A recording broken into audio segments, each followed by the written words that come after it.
ভোক্তা অধিদপ্তরের যে ম্যাজিস্ট্রেট আব্দুল জব্বার মন্ডল, ওনার অ্যাক্টিভিটিস অনেক আগে থেকেই দেখতাম।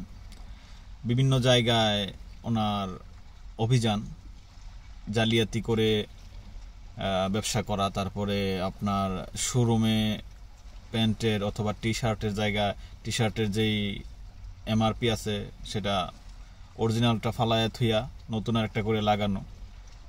তো ওনার এই অভিযানগুলি মোটামুটি ভালো একটা ফল দিত, আগে দিছে, এবং বর্তমানেও বিশেষ করে দ্রব্যমূল্যর যেই অভিযানটা, এটা অত্যন্ত প্রশংসামূলক, খুবই ভালো বিষয়।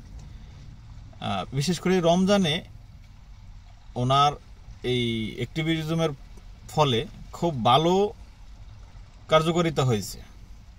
আপনার কাঁচা বাজার বলেন, এই কাপড় চোপড়ের শোরুম বলেন, তারপরে মাংসের দোকানে, এরপরে আপনার তরমুজের দোকানে, সব কিছু মিলে এই লোকটা অত্যন্ত পরিশ্রমের ফলে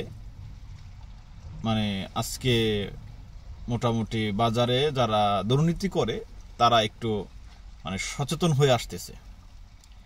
একজন জিজ্ঞেস করছে, আপনি কি প্রতিদিন এই বাজার যাইতে পারেন না, ওই দিকে যাবেন? তো এখন উনি বলতেছে যে দেখেন, বাংলাদেশে ঢাকা শহরের ভিতরে 300 বাজার আছে, কাঁচা বাজার আছে। এখানে যদি একদিন করে যদি যায় তাহলে 1 বছর লাগে। তো অনেকেই বলে যে পুরো বাংলাদেশ যাওয়া যায় কিনা।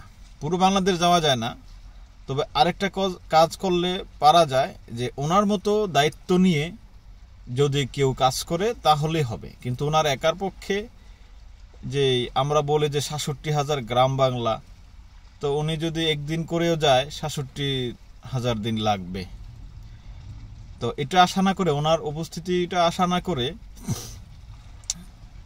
আমরা যে জায়গায় আছি সেখান থেকে ওনার অবস্থানের কার্যকরী ভূমিকাটা পালন করলে মনে হয় দেশের বাজার, শোরুম, এরপরে আপনার যেই সিন্ডিকেট আছে এগুলি ভেঙে যাবে। আর ওনাকেও ডিস্ট্রিক্ট ওয়াইজ এগুলি সফর করা প্রয়োজন। যদি এক এক দিন এক এক ইয়েতে যায়, সব জায়গায় তো সব সময় যাওয়া যায় না। এক এক সময় গেলে তাহলে দেখা গেছে একটা নিয়ন্ত্রণে চলে আসবে। তাহলে যেই ওনার মাধ্যমে শুধু যেখানে যায় সেখানেই না, এবং আশেপাশের যে জায়গা সেখানেও এই প্রভাবটা ছড়িয়ে পড়বে। তো ওনার ওই দিন লাইভ দেখছি, লাইভে ওনার আকাঙ্ক্ষাটা তুলে ধরছেন, এবং ওনার কথাবার্তায় সব কিছু শুনে বোঝা গেছে যে উনি একজন সৎ মানুষ। তো সরকারি কর্মকর্তা যখন সৎ হয় তখন ওই সেক্টরটা পাল্টে যায়, ওই সেক্টরটাতে একটা বিপ্লব ঘটে। এই জন্যই আমরা বলি যে সৎ নেতৃত্বের দরকার, সৎ নেতৃত্ব এবং চরিত্রবান নেতৃত্ব দরকার।